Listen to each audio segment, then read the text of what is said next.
সারা দেশের মতো নাটোরে বাংলাদেশ স্কাউটস প্রোগ্রাম বিভাগের ব্যবস্থাপনায় কাপ কার্নিভাল অনুষ্ঠিত হয়েছে।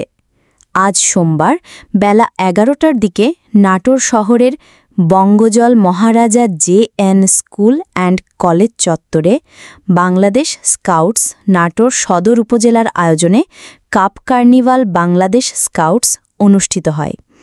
এ সময় উপস্থিত ছিলেন নাটোর সদর উপজেলার নির্বাহী কর্মকর্তা আখতার জাহান সাথী, জেলা প্রাথমিক শিক্ষা অফিসার গোলাম নবী, উপজেলা মাধ্যমিক শিক্ষা অফিসার নাজনীন সুলতানা সহ সদর উপজেলা থেকে আগত স্কাউটস সদস্যবৃন্দ।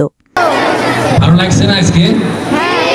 তাই না, যে ৩০টা প্রতিষ্ঠান থেকে তোমরা এখানে আসছো, এখানে তোমাদের হবে বিশেষ করে শৃঙ্খলা, নিয়মতা, সমানুবর্তিতা অর্জন হবে। তো আজকের আয়োজন যেটা শুভ উদ্বোধন আমি যেভাবে বলুন না সেগুলো সরে বলুন।